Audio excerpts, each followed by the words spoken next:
Bismillahirrahmanirrahim. Assalamualaikum warahmatullahi wabarakatuh. Bismillahirrahmanirrahim. Alhamdulillahirabbil alamin. Wa salawatu wa taslim ala sayyidina Maulana Muhammad wa ala alihi wa sahbihi ajma'in. Subhanaka la ilma lana illa ma 'allamtana innaka antal alimul hakim. Wala haula wala quwwata illa billah. Muliakan Tuhan mengasihi Imam Bilal Muslimin dan Muslimat. Kita pada nasihat yang ke-19 ya. Allah musannif rahimahullah ta'ala wa nafa'ana bi ulumi. Nasihat ke-19.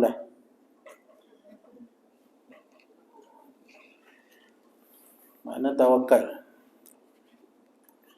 Wahai anakku yang tercinta, engkau juga telah bertanya tentang tawakal. Maka makna tawakal itu bahawa engkau memantapkan tikadmu dengan janji-janji Allah, iaitu engkau mengiktikadkan bahawasanya segala apa yang telah ditakdirkan bagimu itu pasti akan sampai kepadamu.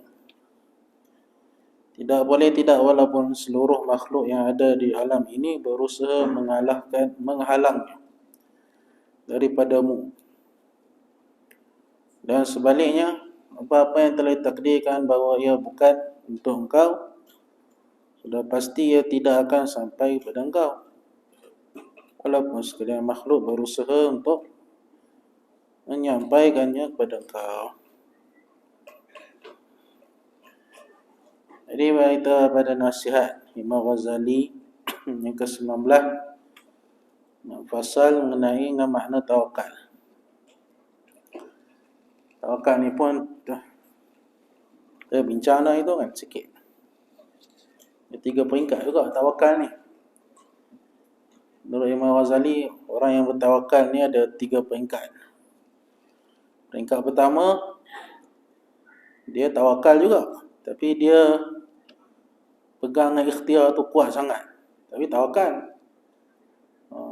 Buat kerja dulu, berusaha dulu, baru serah ke Tuhan. Itu martabat yang pertama. Dan kebanyakan orang awam gitu lah. Usaha dulu, tu tawakal. Betul juga tu, ada hadis Nabi yang sahih. Ada sahabat yang dia tak nak ikat unta dia. Nabi tanya dia, kenapa tak ikat unta? Tawakal kepada Allah. Kalau tawakal kena ikat dah, baru tawakal. Ikhtiar.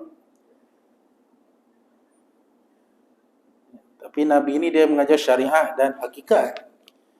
Jadi Nabi dia tawakal dia lagi tinggi pada kita. Jadi tawakal kebanyakan orang begitulah. Apa-apa usaha dulu, betul baru semayang. Kalau ahli tasawuf betul, semayang dengan zikir tu, baru usaha. Tak gitu. Wasta'inu bis-sabri was-salah. Mahmudah, semayang, sabar. Tu usaha. Tu nas Quran. Tapi kebanyakan kita macam mana? Buat lo, nanti kita serahlah ke Tuhan. Salah, tak salah, betul. Satu makna. Tapi itu darjah awamul muslimin. Orang-orang awam macam kita ni lah. Maksudlah saya pun. Contoh apa? Kalau kunci kereta kita hilang, kita cari dulu ke kita semayang? Cuba mengaku seorang-seorang. Cari dulu ke semayang 2 rakaat? Saya mengaku, saya cari dulu, mengaku ke? Tu mula naik angin. Bila kita semayang baru teringat, Allah atas almari. Mengaku ke? Mengaku tak mengaku ke? Kenapa kita tak semayang dulu baru kita cari? Tak gitu. Itu orang awam. Nak kata salah, tak salah tuan. Jangan salahkan pula. Ada nas dia, ada hadis dia. Yang kedua, tawakal yang pertengahan. Umpama dimisalkan oleh Imam Ghazali, umpama seorang anak dengan ibu dia. Apa-apa dia pergi pun mesti ibu dia saja. Dia akan pergi mana-mana ada masalah apa pun, lain kali ibu dia. Dia pegang betul ibu dia. Ibu dia lah segala. Kalau tak ada mak dia, dia menangis. Dia meronta. Itu tawakal nombor 2. Ibaratnya apa-apa saja minta ke Tuhan. Gitu. Apa-apa saja mohon pada Allah. Apa-apa saja semayang mohon ke Tuhan. Itu tinggi sikit. So, muqarrabin tu kalau macam tu. Tahap orang wali-wali Allah dah macam tu. Tapi tak tinggi lagi lah. Tapi nombor 2, second class. Kita third class. Kita hotel 2 bintang lah kita. Paling tinggi 5 kan. Yang ketiga adalah mereka yang betul-betul serah ke Tuhan 100%. Itu tahap yang nombor 3. Jadi apa-apa jalannya, serah ke Tuhan. Andai kata takdir buruk berlaku, serah.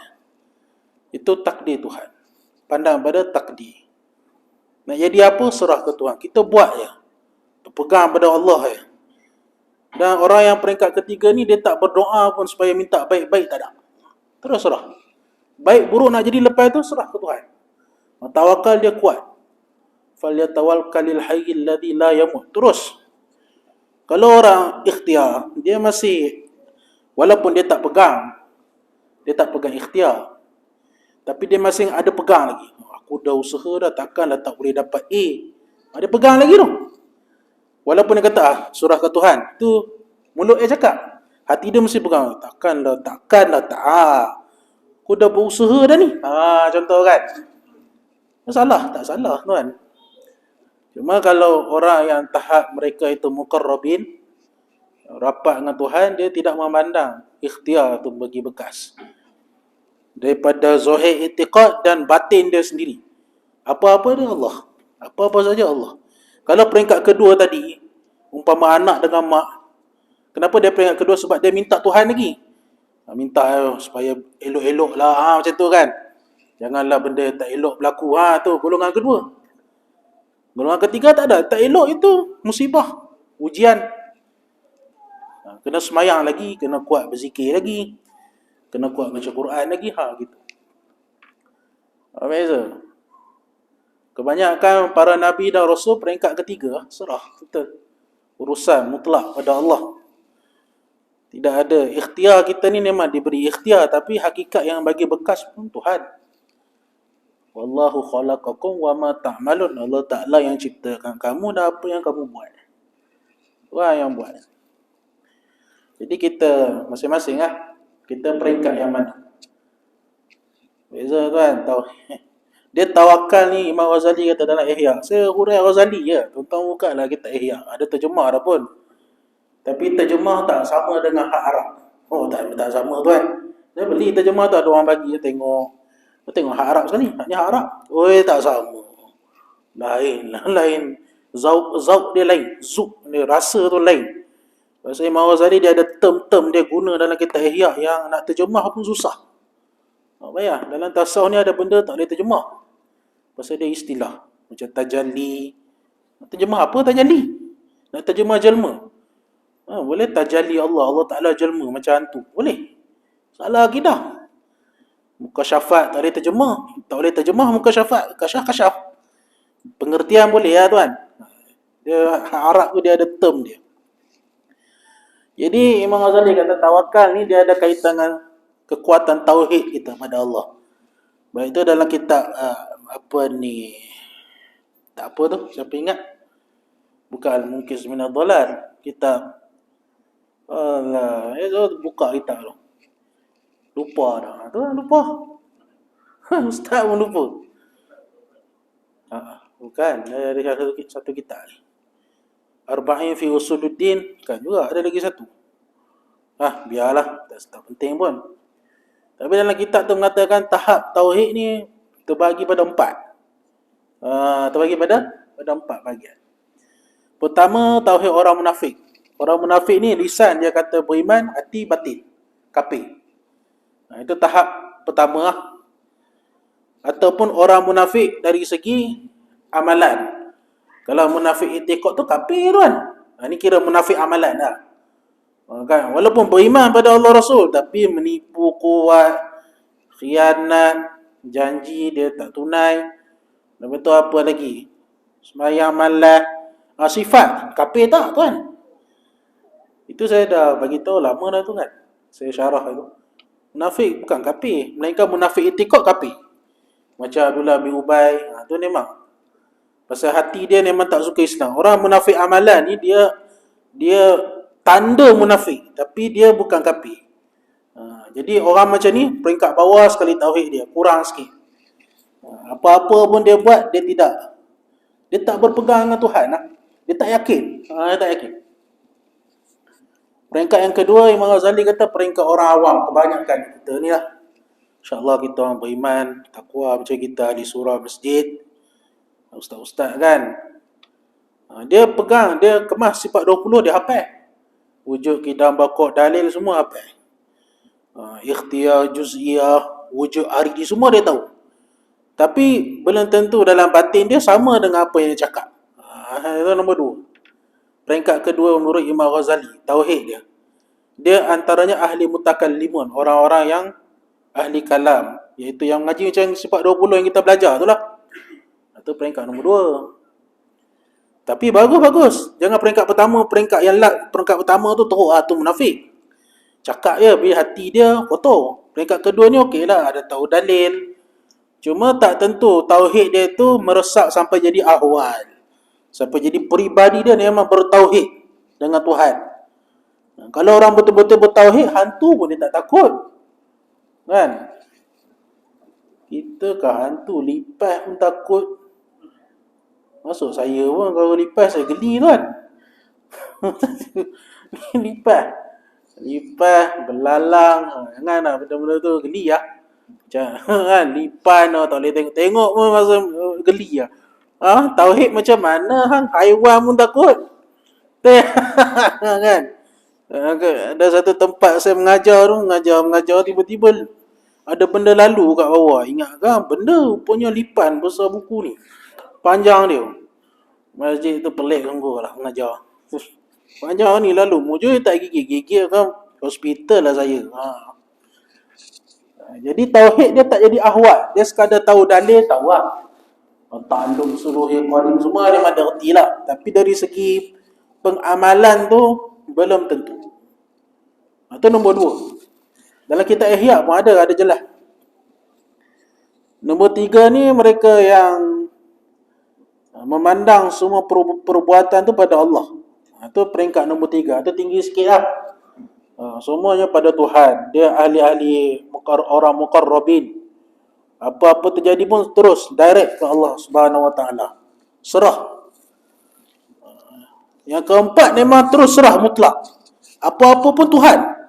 Sampai fana lah dia daripada makhluk. Itu nombor 4. Ini peringkat para Nabi Rasul lah. Sampai dia tak nampak makhluk ni melainkan Allah. Apa-apa jadi pun di dunia ni, Tuhan ambil ke, Tuhan tak ambil ke, Tuhan bagi tak bagi, dia memandang tu dari siapa? Dari Allah. Itu peringkat keempat. Kebanyakan kita macam mana? Kita sama, saya pun sabar agak. Saya kan betul pun. Kita pun peringkat awam tak? Kalau diberi nikmat, sama tak keadaan dengan Tuhan ambil nikmat kita? Sama. Adakah kita bila Tuhan ambil nikmat, kita sebut Alhamdulillah, Inna lillahi wa inna ilaihi raji'un. Dia nak ambil lah. Tak asa apa? Tak asa nak protes. Tak asa nak marah. Kalau dapat nikmat pun, alhamdulillah dapat nikmat, kita guna jalan kebaikan. Syukur. Kebanyakan orang kita macam mana? Bila dapat nikmat, suka dia. Sonok, senyum ya Pak Haji tu kan. Dapat nikmat, anak bagi kereta baru, sonok. Bila cabut nikmat, tersonok. Padahal hakikat dia siapa yang cabut? Cuba kita soal. Hakikatnya siapa yang bagi nikmat dan mencabut? Al-Qabdu Al-Bastu. Siapa dia? Yang melapangkan dan yang mengambil itu siapa kalau tak Tuhan? Sebab itu orang yang ahli tauhid yang betul-betul kuat, tawakal dia pun kuat. Apa-apa diserah ke Allah. Jadi apa-apa jalan terus. Apa-apa Allah Ta'ala penyelamat. Macam tu. Itu peringkat yang tinggi lah. Ya, semua tuan-tuan boleh tengok dalam kitab Ihya. Saya terjemah pun ada. Jadi itu masing-masing kan tuan. Kita peringkat mana kan? Kita muhasabah masing-masing. Susah nak jadi wali ni. Memang susah pun. Nak jadi kekasih Allah yang betul-betul kekasih dia Allah. Mujahadah makan pun tak lepas lagi. Kan? Hamba nak puasa ni, lagi macam-macam makan. Bazar lagi, oi sedap-sedap semua. Air sedap, itu sedap. Makanan tak pernah ada bulan puasa. Bulan lain tak ada. Itu semua nak uji kita punya tu. Kita tahap mana? Tu ustaz beli tak? Aku beli je. Bagi anak makan lah. Ustaz pun makan juga, saya pun makan.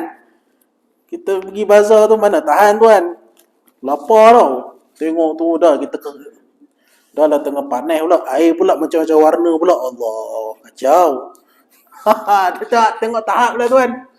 Kalau orang kuat iman dia, bazar iman dia tak pergi lah. Dia kesian lah ke kawan-kawan kita berniaga apa salah tolong. Berniaga. Itu semua diuji. Allah. Patutnya orang yang betul-betul puasa, dia boleh turun 15 kilo. Kalau betul-betul lah dia puasa. Buka air suar dengan air kurma je. Cuba buat. Saya nak try buat, tak tahulah tahan ke tak. Nak try buat tak? Ni lah bulan nak diet pun, orang dah bising. Nak try buat, boleh tak buat? Kurma, air kurang-kurang air susu. Rumah ada, dia saksi. Lagi kan dia gelak balik, masuk kereta dia gelak pula. Baru hidang teo ais dah terliur. Itulah tahap iman saya tuan. Dengan cakap apa, saya mengajar, saya hurai ikut teori je. Praktik belum tentu. Itu sufi tuan, praktik belum tentu. Sembang boleh. Saya dengan tuan-tuan ni, saya sembang apa dalam kitab je lah saya sebut. Diri ustaz tu sendiri, maaf lah. Ustaz pun ada kekurangan. Cuma nak bagi tuan-tuan nampak tawakal di sisi Imam Ghazali. Begitu. Lagi 8 hari nak puasa-puasa. Lepas tu pula, tu saya kata peringkat tawakal. Mana segi tauhid sendiri pun, kalau segi makna iman tu sendiri. Iman kan tasdik bi qalbi, wa amalun bil arkan, wa iqraru bil lisan, wa amalu bil arkan. Iman itu adalah membenarkan dengan hati, kemudian mengucap dengan lidah. Kemudian apa lagi? Beramal dengan anggota. Tasdik tu khilaf. Tak sama tasdik orang yang aulia dengan tasdik orang yang awam. Tak sama tuan. Tak sama tasdik orang yang peringkat Nabi dengan tasdik mereka yang peringkat wali Allah, tak sama. Tasdik membenarkan tu sendiri. Tak sama. Imam Abu Hanifah hurai itu tak sama. Tasdik orang fasik dengan tasdik orang yang mukmin. Sama ke tuan? Bertanya orang-orang yang tak datang masjid surau, yang tak tutup aurat. Percaya tak Allah? Percaya. Tapi macam tu dah percaya, pergi seluar pendek. Tak tutup aurat dan sebagainya. Tasdik. Tasdik para wali. Keyakinan dia dengan janji-janji Tuhan tu lagi kuat. Penyerapan tauhid itu lagi kuat. Kan? Sampai menimbulkan ahwal. Sampai kuat dia ibadat. Kuat mujahadah dia sebab berpegang betul dengan janji-janji Tuhan tu, dia tasdik. Dia membenarkan apa yang Allah Ta'ala suruh. Semua betul. Semua benar. Beza tu tuan. Sebab itu mereka tu sebelum bercakap, nur keluar dulu. Cahaya keluar, baru percakapan tu keluar. Lepas tu bila dia bercakap, masuk ke hati orang. Seorang-seorang masuk. Pasal apa? Tasdik dia kuat. Tasdik pun kita kalah dah. Ya. Tasdik kita dengan ustaz lain pula. Tasdik kita dengan aulia lagi lain. Sebab tu mereka sampai betul-betul keyakinan mereka yang mutlak pada Allah, sampai peringkat ibadat itulah sebenarnya ikhtiar dia. Begitu. Dengan sembahyang duha, dengan ibadat, dengan berzikir, dengan baca Quran, dengan meratib, itulah ikhtiar dia. Ikhtiar dia tak buat, dia dengan ibadat. Ibadat dapat, ibadat dapat. Makam tajrid dia panggil. Kita makam asbab kita. Tu dah banyak kali dah terang. Makam asbab ni maknanya kena kerja, kena jual nasi lemak, kena beli roti canai, kena punch card, itu asbab. Makam tajrid dia tak ada. Semayang. Ini kelebihan pada mereka yang belajar agama tu, makam tajrid sebenarnya. Cuba tuan-tuan parti anak-anak muda kita yang belajar agama, dia pun bukan ada duit, tapi duit masuk kan, mak ayah masuk. Itu makam tajrid, itulah gambaran makam tajrid sebenarnya. Orang bagi duit, mak ayah bagi duit. Sebab itu mereka yang belajar jangan kerja. Nak tutup guru dulu pasal. Kalau hang mengaji, hang tu sapi kerja. Hang tawakal dengan Tuhan, rezeki hang masuk. Kalau hang pergi kerja, dia tak mengaji lah. Kebanyakan begitu. Supalah anak-anak kita yang masuk IPTA, IPTS, dia makan tajrid tu. PT-PTN dapat, pinjaman dapat. Dia kerja ke tuan? Dia tak kerja. Belajar aja. Pinjaman ni dapat, beasiswa dapat, itu dapat, mak ayah lagi. Tu tajrid. Tapi walaupun tak wali, tapi ada tajrid tu. Tapi bila dia kerja, jadi asbab. Mak nampak makan tajrid. Mana ada pelajar, anak-anak kita kerja waktu belajar diploma lu ada? Tak kerja tuan, melainkan nak cari duit poket, itu cerita dia lah. Kalau tak cari duit poket, tak kerja, mak ayah lagi duit. Tu tajrid. Kerja dia belajar. Tu kebanyakan yang dapat makan tajrid ni ada mereka yang menuntut ilmu. Menuntut ilmu agama lah patutnya. Yang tu diutamakan lagi. Ilmu lain boleh, atas niat. Kalau ilmu agama tu, belajar je dapat pahala. Itu beza. Ilmu lain kena niat. Kalau nak bantu agama, dapat. Kalau tak ada kosong macam tu, tak dapat. Kalau dia belajar doktor, ada niat situ. Pasal niat nak bantu orang Islam. Itu okey. Kerja polis apa? Nak jaga orang Islam. Okey, dapat pahala. Tapi kalau ilmu agama ni, diri dia tu sendiri dapat pahala. Pekerjaan tu. Kita hantar je seorang mengaji pondok masalahnya. Tawakal lah, tak ada sijil ke apa mengaji pondok, mana ada sijil. Mana ada SPM. sijil pun tak ada. Tapi hidup dia tak ada yang jatuh miskin pun. Ada je rezeki dia insyaAllah. Kemudian Imam Ghazali kata makna tawakal tu, wahai anakku yang tercinta. Tadi kita dah bahas dalam 4 maksud tawakal tu. Harap tuan-tuan faham kan? Nah, itu semua kalam Imam Ghazali. Saya terjemah je. Engkau juga telah bertanya tentang tawakal. Maka makna tawakal itu bahawa engkau mementapkan iktikadmu dengan janji-janji Allah.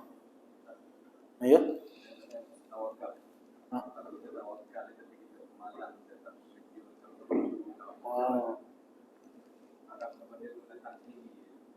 Tu. Kalau tawakal malas tak buat kerja. Itu anggap benda datang sendiri. Itu anggap jenin tu. Mana boleh. Tengok pada mata, saya kata tengok pada diri kita lah. Kita berada pada makam mana. Kalau kita duduk saja tak dapat apa, memang kena keluar lah. Tu makan asbab, kena kerja, kena cari nafkah, tu wajib. Itu salah tu, faham macam tu. Tak betul, memang dia itu sebab dia makan asbab. Kena kerja, asbab. Kalau dia makan tajrid, tapi tadi Haji kata dia malas. Tapi kalau dia rajin ibadat, rajin semayang, rezeki pula cepat datang. Dia ada tanda makan tajrid asbab ni. Makan tajrid ni antara tanda dia, rezeki dia senang dapat. Itu tanda dia. Kebanyakan tanda orang yang makan tajrid begitu. Dia cepat dapat. Baru semayangnya dapat orang bagi dah. Baru ni orang datang, orang bagi. Orang bagi berat lah apa. Tengok pada kedudukan.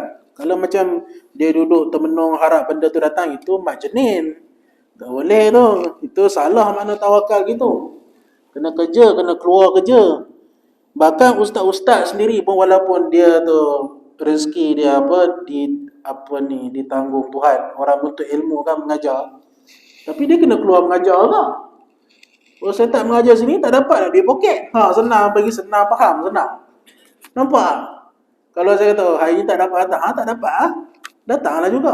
Tapi ada niat lah tuan. Jangan letak itu sebagai matlamat. Itu sebagai secondary. Yang penting kita buat kerja. Bagi orang-orang faham agama sudah. Dapat tak dapat, lain cerita. Itu banyak kali dah syarah tu kan. Dapat tak dapat lain. Itu tak urus saya pesan lama. Hang pergi mengajar kata jangan tanya, jangan letak harga lah. Tak lagi ya. Kalau tak dapat, saya istilahkan dapat telur lah. Dapat telur ni tak ada kan. Tak ada benda dapat telur. Kalau dapat alhamdulillah, syukur. Sebab itu orang ahli agama ni dia termasuk mereka yang boleh terima zakat. Fisabilillah boleh. Atas fisabilillah. Dia atas dasar fakir. Sebab dia tak ada gaji tetap. Dia serah ke Tuhan tapi mengajar lah. Kalau ceramah cerita lain tuan. Saya ni mengajar. Mengajar lain. Mengajar ni adalah dalil dia. Kalau ceramah itu dakwah ni taklah tuan. Itu tapi elok bagilah. Tu common sense kita. Jangan saya orang agama je ikhlas. Tu payah tu. Itu common sense kita kurang. Tahu common sense tu apa? Common sense ni kalau kita tumpang orang bagi duit minyak, jangan tunggu dia tanya. Faham tak? Kan kita tumpang orang bagi tu nak RM30 duit minyak.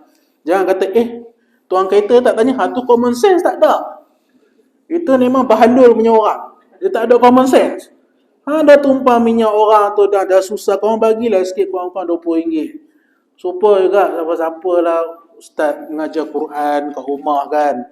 Atau kita bagi anak kita mengajar Quran. Apa salahnya bagi RM100-200 sekali-sekala. Didik anak kita boleh baca Quran. Untuk kita juga esok tuan. Ini bagi RM10. RM10 nak makan nasi biryani lah ni pun RM10 tau. 10 tuan kat Rembau tu ada murtabak cih dengan nasi biryani tu. Sedap tu. Makan tu. Kata berapa? Satu set 10. 10. Ayam je pun tapi sedap lah. 10. Kau bagi 10 sian ke dia? Nasi biryani pun tak lepas. Tu tak kira kat Penang lagi nasi kandar semua. Apa salahnya dia dah didik anak kau semayang, dah didik agama, sampai reti hormat mak bapak bagi kan nak 1,000. Agama tuan. Bukan saya minta. Jangan salah faham. Kan kata ustaz ni demand. Saya tak demand tuan. Saya orang bagi saya ambil. Tu je. Cuma surau ni ada pelik. Ada sekali dia bagi sampul banyak. Haji Khalid bagi. Kata, ni apa hal tebal sampul ni? Saya punya dah doa. RM10. Rupanya 100 tu dia buat RM1. Dia buat RM1 dia macam tu. RM100. Kau tu, surau ni tebal bagi ni. Ni RM50 ni. Kan?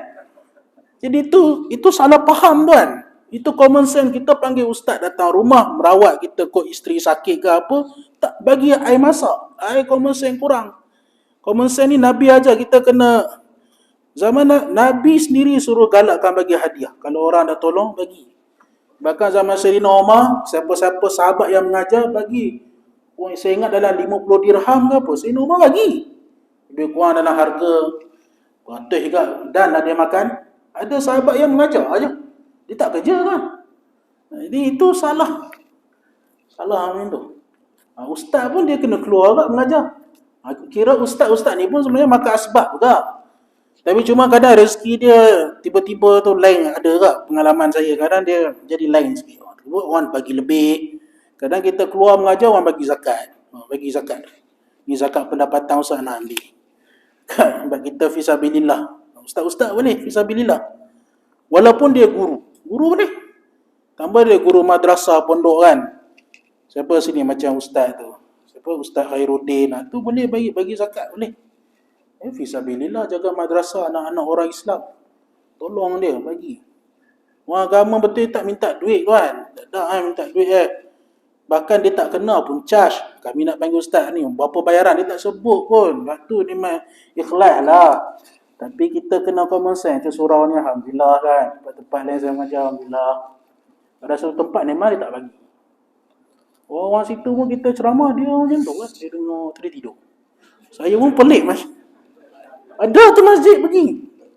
Dia tidur. Buat tak tahu kita pula mengajar mengajar macam ni lah. Tengok orang kampung pelik. Tengok kita. Dia tengok sopan saya. Besar sopan. Tengok dia kan. Betul lah. Macam kita cakap sini macam orang gelak-gelak lagi ada yang gelak apa semua. Sana tak ada. Tengok kita macam kita pada planet lain. Pelik. Pelik sungguh tuan. Tak nak sebut lah mana. Lepas tu pula nak tahu. Saya boleh baca tau. Surau ni sama ada AJK dia satu padu atau pecah belah. Itu memang nampak. Imam dengan AJK tak ngam. Nampak. Imam pun sebenarnya dalam bilik. Kalau ustaz-ustaz datang mengajar, dia tak semain luar, main dalam bilik. Tak jumpa pun. Kau sini pengurusi ra'i, main Ustaz Mahat. Tu kira ra'i lah tu kan. Ra'i. Sana tak ra'i lah. Ra'i boleh lah bagi nasi bungkus bagi. Boleh. Tu nampak dia punya. Kita boleh cam lah. Ni nampak organisasi dia celaru lah. Tapi tak apa, kita datang enggak mengajar tu, kata pergi lah. Nampak tak dapat lain cerita. Melerik lah pula. Tapi itu kata makan asbab. Saya makan sebab kena mengajar pun dapat. Nafkah kena bagi. Saya nak jujur tuan, saya pendapatan bulanan ustaz macam mana? Macam ni. Ngajar Mengajar siang malam. Orang panggil pergi mengajar. Nak mengajar pun saya minta izin tok guru dulu. Boleh tak mengajar kita ni? Gila kata. Minta doa dulu. Ada kan ustaz-ustaz macam tu aja? Ustaz Khairuddin mana kerja tuan? Ada kerja. Kerja dia mengajar madrasah ya. Mengajar budak ya. Bagi jadi pandai. Jadi iman kita tu berdasarkan tu lah. Kalau kita kuat iman kita bagi. Tambah-tambah guru Quran letak yuran sebulan 100.5 bagi tuan, bukan dia jual agama. Orang kat Facebook lah ni, ui mahalnya guru Quran lah ni. Patut guru-guru agama ni ikhlas. Oh pandai dia. Ingat robot ke? Nak didik anak orang ingat senang tuan. Budak-budak main sana main sini. Bau cah sikit, oh kau komen. Kata, ingat ustaz makan pasir ke Ustazah tu? Ya Allah ya Tuhan ku, Allah ni. Tapi kalau bab tuition boleh pula beribu. Mat, sejarah, sanggup habis RM500. Tuition punya pasal. Quran? Engkau mati baca mat ke kat kubur ke baca Quran? Tanya betul-betul. Tanya iman kita masing-masing. Baca Quran ke baca kitab sejarah dekat kubur? Quran. Bahkan amalan anak-anak kita ni dibentang pada kita tuan. Itu ada dalam Tazkirah Qurtubi. Kitab tu besar. Daripada kita lahir, daripada kita sakaratul maut sampailah syurga. Tazkirah Qurtubi. Kita harap kat 2000 muka surat. Saya dah baca selalu. Amalan kita ni bila kita mati, Tuhan akan tunjukkan amalan anak-anak kita. Tu Nabi sebut. Riwayat tu. Mana kalau kita ada anak, setiap malam Isnin dengan Jumaat, amalan kita tok ridha ala Allah. Dihantar pada Tuhan. Tuhan tengok. Pada Tuhan tahu dah. Tapi setiap malam Jumaat dibentangkan amalan kita pada para anbiya. Nabi Muhammad akan tengok, semua akan cek. Dan kepada mak-mak dan bapa kita. Kalau kita mati, kita akan tengok anak kita buat apa. Kalau dibentangkan, anak kau tak buat apa tengok, main Facebook. Sedih lah kita kat alam barzah tu kan. Sedih. Itulah dulu guru Quran ni kau bising-bising kat guru Quran tu. Alah anak kau buta Quran lah, bawa kau terplay out situ. Nge-main-main tuan. Ada hadisnya. Cerita sanad tu panjang cerita, tapi ada hadisnya. Kemudian Nabi kata apa? Jangan kau seksa orang yang telah mati. Disebabkan amalan anak-anak kamu. Yalah, tak terseksa tuan. Kita mak bapak, kita dah didik anak sampai PhD semua. Bila kita mati, ada dia buat apa-apa untuk kita. Dibentang tuan. Ada ke anak aku nama Muhammad, nama Razak ni buat amalan? Allah, tak buat apa. Dia tak ingat ke mak dia yang lahirkan dia 9 bulan. Baru menyesal kata tu. Tu kata penting Quran ni. Sedihlah tuan, guru Quran ni manusia, bukan robot. Janganlah kita tuju dia jual agama lah. Jual agama apa? Bukan dia letak 3,000 seorang. Kalau jual agama ni macam mana? Nak panggil ustaz? Boleh Nak panggil saya RM6,000. Macam tu bolehlah nak kata jual. Ni kalau ustaz tak cakap apa, kita kena common sense lah sikit. Boleh? Kan? Kita beragama ni, itu salah faham ikhlas tuan. Siapa kata ikhlas ni tak boleh ambil duit? Salah faham macam tu. Zaman salafus soleh, zaman Nabi pun sendiri, Nabi bagi upah ada. Riwayat dia tak ada. Sahabat bagi upah. Kerajaan Osmaniyah lagi lah. Mana-mana guru yang mendidik anak orang Islam dapat fisabilillah zakat. Bagi. Zaman tu. Kena ada common sense Itu mana common sense tu. Kan. Naik kereta orang. Orang so buat contoh lah. Bagi duit minyak. Lepas tu jangan hentak pintu kuat-kuat. Kereta baru Honda kan. Slow-slow. Kalau boleh tak bunyi tak apa. Jangan. Kereta baru boleh kupam macam tu Lepas tu nak masuk kalau boleh kaki hentak sikit. Kereta baru kan. Hentak kaki, common sense. Kena faham lah. Kereta baru, kereta lama pun sama lah.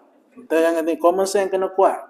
Kalau sampai tak kita nak bagi duit, dia kata, tak payahlah ni, merepek. Tu tak apa dia. Itu dia reda dia. Ini kan, kalau dia diam je, dia nak duit lah tu. Kau kena faham benda tu. Kan? Kita ni kadang common sense kurang pun payah agak kan. Tapi orang Melayu common sense kuat. Betul adab kita bila nak pergi meminah, tengok bawa apa. Bawa apa ni, bawa bunga, kadang bawa tapak sirih. Tu tanda orang Melayu ni halus. Kan bid'ah benda tu. Ni tanda ni, maknanya ada hajat dah ni. Tu, common sense tu, dia boleh baca. Ni nak anak dara aku ni, macam tu. Biar reti kita tua dah tak kata reti common sense lagi. Tu saya kadang saya marah kan. Orang agama tak boleh ambil duit ustaz, kena ikhlas orang agama. Kan, ambil duit ni memang ustaz tak guna punya. Yalah, dia ingat ustaz naik mengajar tu pakai ni kot. Ni kan, pakai air pipe isi kan. Isi air pipe kat kereta, jalan. Sampailah Rembau. Ustaz pakai air pipe. Sampai. Ustaz kalau nak makan, pakai apa? Pakai apa tu? Atau dia panggil whistle je. Tiup whistle, kotiau sampai. Tiup whistle lagi, nasi goreng sampai. Ustaz macam tu tak ambil duit, tak apa ustaz? Tak apa. Semua mari. Orang buat ustaz macam robot ni payah tuan. Nak bagi faham orang punya minda. Sini Alhamdulillah, ni pengajian ramai. Saya tanya ustaz lain, confirm semua setuju dengan saya. Semua ada tanggungan, mari jauh-jauh semata-mata nak didik tuan. Orang mengajar agama ni berkat tuan. Kan nak kata dia apa berkat. Didik ahli Korea. Sepatutnya tanggungjawab mendidik ahli Korea ni terletak pada pengurusi dan AJK. Tapi kalau mereka tak mampu, itulah dia panggil orang datang mengajar tuan. Sanggup upah ustaz, marilah mengajar surah kan. Sebab nak lagi tuan-tuan faham. Walaupun tuan-tuan mengaji dah. Tapi saya anggap ni semua belajar dah. Kita jangan main-main dengan audiens ni. Kita mengajar depan, janganlah kita anggap kita paling tahu. Saya pun tak tahu. Pernah sekali saya mengajar satu tempat. Ustaz tu dia jenis tawaduk, duduk. Dia rupanya ustaz punya. Rupanya orang Arab. Lahir di Sudan, kemudian dekat 20 tahun. Umur 23 tahun, pindah Arab Saudi 7 tahun, lepas tu balik ke Malaysia. Khidmat jadi guru bahasa Arab. Ustaz rupanya, baru tahu. Dalam ni saya tahu ada ustaz-ustaz, ada orang mengaji. Tahu je. Merepek tu. Tak masuk kitab ni nak puasa ni, paling tak ada dah. Jadi kita dengan agama macam tu tuan. Bukan kata saya minta duit pengurusi faham kot. Jangan kata ustaz ni demand pula lepas ni kena bagi 500. Saya tak sebut tuan. Janji bagilah. Ada kat duit minyak macam tu. Mana-mana ustaz pun dia manusia. Melainkan kalau dia tolak kan, tu cerita lain, tu warak. Bahkan itu sifat lagi baik, tapi itu atas dia lah tuan. Dengan ustaz macam tu ke? Kata bagi tak jalan dia. Cek tengok apa? Dia kerja sekolah. Boleh lah sembang macam tu. Mengajar sekolah dah ada gaji bulan. Tak ambil, tak apa. Cuma tak lanjut sekolah. Ambil, dah ambil ya. Jadi kena faham makna ikhlas. Kalau tidak, tak adalah sahabat Nabi minta upah 40 ekor kambing. Waktu tu seorang raja Badui sakit. Mula-mula sahabat minta air. Itu dalam Bukhari Muslim tuan. Minta air, kata dahaga sangat, tersesat kan. Kabilah tu tengok ni pengikut Nabi Muhammad ni. Kata aku benci Nabi Muhammad, jadi hang pergi belah lah. Tak nak tengok muka. Tu sahabat tu pun termenung. Lepas dia halau sahabat tu, kena patut ular kan kepala jengking. Dari riwayat tu kan. Patut panggil balik sahabat. Sebab orang lain tak reti nak berubat. Panggil, dia mari ni suruh berhenti ni. Panggil sahabat tu suruh berubat. Panggil tu sahabat kata, boleh kata. 40 aku nak. 40 kambing. Kebetulan pula sahabat tu tak reti langsung berubat. Memang tak ada. Nabi tak pernah ajar. Yang baca Fatihah tu ubat segala ubat. Nabi tak pernah ajar. Dia pun pening, aku nak baca apa aku tak tahu. Baca Fatihah lah, mesti bagus punya. Dalam sehari 17 kali baca dalam semayang. Mesti bagus punya Fatihah. Dia pun baca Fatihah, hembus kat kaki orang tu sembuh. Sehat tu dia bukan sihat. Dia bukan macam sihat tu macam lama-lama baru sihat. Dia terus hilang. 40 main 40. Kan janji lah 40 ekor kambing aku nak. Masa bawa tu baru terfikir, ya Allah, aku dah jual kitab Quran dengan dunia ni. Bolehkah aku ambil? Tak fikir. Ni dalam Sahih Muslim ada ni. Tak apalah, aku jaga sekejap kambing, aku nak pergi Madinah tanya Nabi. Tanya Nabi, kata aku dah berubat seorang kena sakit, kemudian aku tetapkan harga 40 dinar. 40 ekor kambing. Boleh tak aku ambil upah? Tu Nabi kata, ahaqqu ma akhastu alaihi ajra kitabullah. Benda paling yang kena ambil upah kitabullah.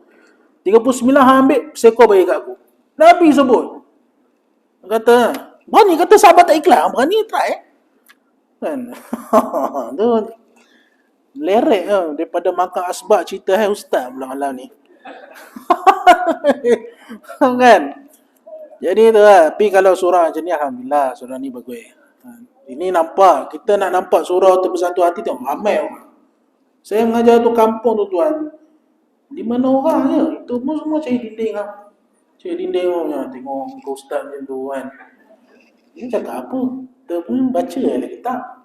Jadi kalau nampak bersatu, jemaah mai. Kerana bersatu lah tu. InsyaAllah. Melerek pula dah. Sekali-sekala. Kan anak puasa ni biar melerek lagi. Jadi dia kata itu. Sikit ya. Maka makna tawakal itu bahawa engkau memantapkan itikadmu dengan janji-janji Allah. Mana keyakinan dia, bukan sekadar tahu. Tu tok guru saya suruh bagi tahu. Ilmu kita kena Tuhan ni bukan sekadar tahu, tapi membawa kepada perasaan, ahwal kita tu yakin dengan janji Allah. Bukan sekadar kalau tahu tu sekadar tahu tak cukup, dia kena buat.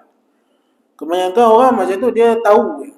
Tahu kata semayang malam ni bagus, tak buat. Saya pun kadang kan, buat tu kan, kadang terlepas juga. Semayang subuh kat masjid ni bagus, pahala besar, tak buat. Tahu. Dia ilmu kalau peringkat tahu, tidak jadi amal, tak jadi. Itu Imam Ghazali kata tu tipu lagi. Itu kebanyakan orang sekarang tu, dia ilmu dia sekadar tu kan. Tahu kitab tu, kitab ni macam saya bahas dulu kan. Tapi diri dia sendiri tak jadi. Ibadat kurang. Kemudian selalu selalu mempersoalkan rezeki. Itu masalah kan. Selalu tak yakin dengan rezeki Tuhan. Itu sepatutnya orang agama itulah didikan awal dia kena yakin. Kalau dia mengajar orang lah, kena yakin rezeki itu Allah bagi. Tu dia kena yakin, bukan makhluk, Tuhan yang bagi.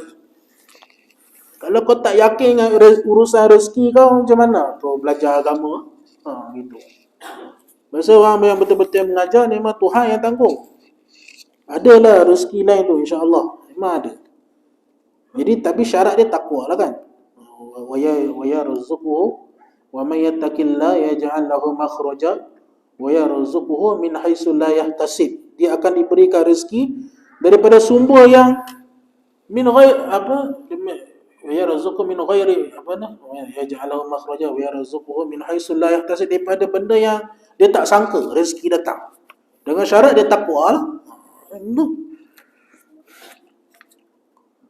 Takwa pun kurang, macam mana rezeki nak datang?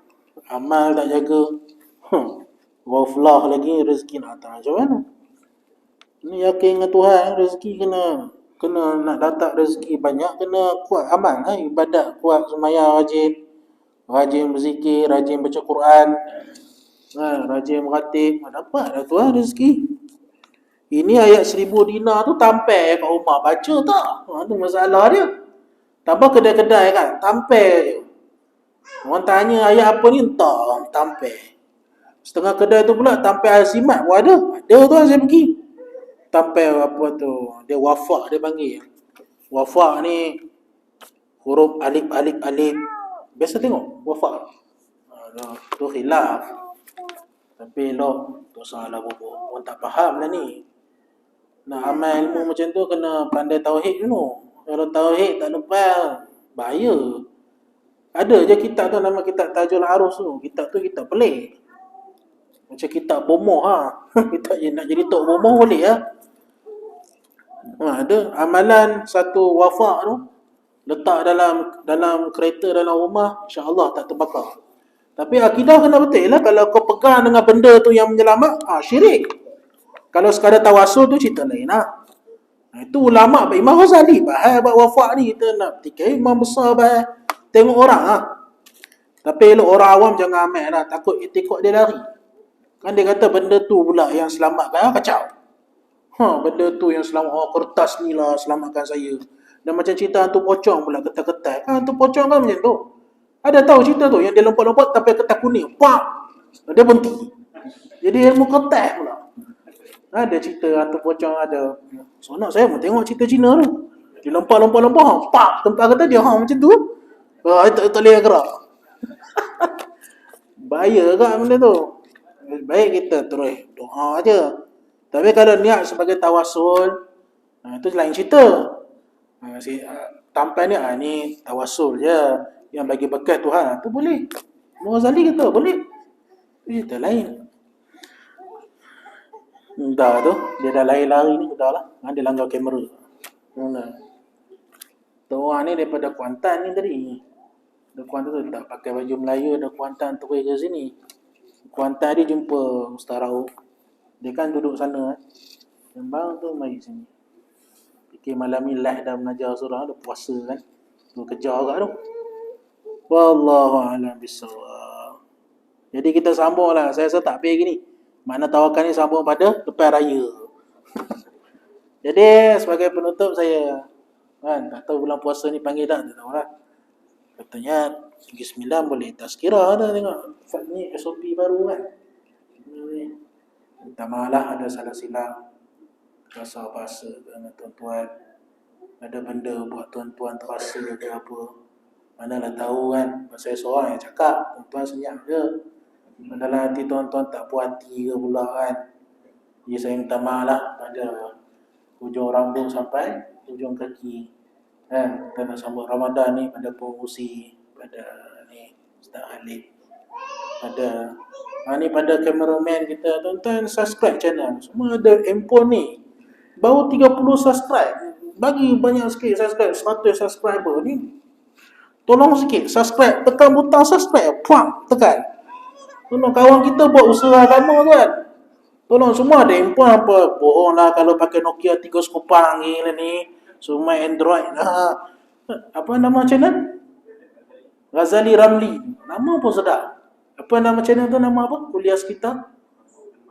Kuliah Sekitar Rembau. Tolong subscribe, bantu. Dia bila subscribe banyak, dia dapat sikit kewangan.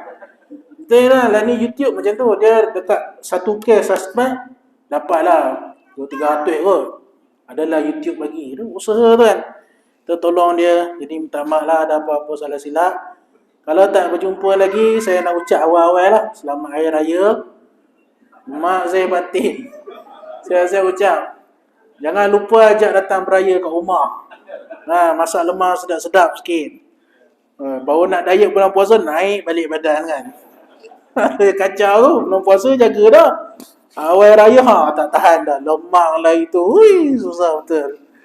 Jadi itulah, sekadar itu saja penyampaian saya. Jadi sama-sama lah kita sambut Ramadan ni dengan iman dan takwa kita. Sama-sama kita berubah daripada ghaflah. Jadi Ramadan yang memperbaiki mutu diri kita. Jadi orang yang sentiasa sedar dengan kehadiran Allah setiap masa dan ketika, insya-Allah. Saya soalan aku untuk dah kan. Jadi saya tangguhkan dah pengajian kita ni dengan tasbih kafarah dan suratul ars. Subhanallah bihamdika, asyhadu an la ilaha illa anta, astaghfiruka wa atubu ilaik. Bismillahirrahmanirrahim. Wal 'asri innal insana lafi khusr illa alladhina amanu wa 'amilus solihati wa tawassaw bil haqqi wa tawassaw bis sabr. Allah ta'alaina futul ilmi wal hifzi wal fahmi. Wa ta'ala anbiyaka wa awliyaka wa ibadika as-salihin. ونغفر لنا وإخواننا الذين سبقونا بالإيمان ولا تجعل في قلوبنا غلا الذين آمنوا ربنا إنك رؤوف رحيم ربنا آتنا في الدنيا حسنة وفي الآخرة حسنة وقنا عذاب النار صلى الله على سيدنا محمد وعلى آله وصحبه أجمعين سبحان ربك رب العزة عما يصفون سلام على المرسلين والحمد لله رب العالمين. حضرة النبي ومشايخنا الفاتحة.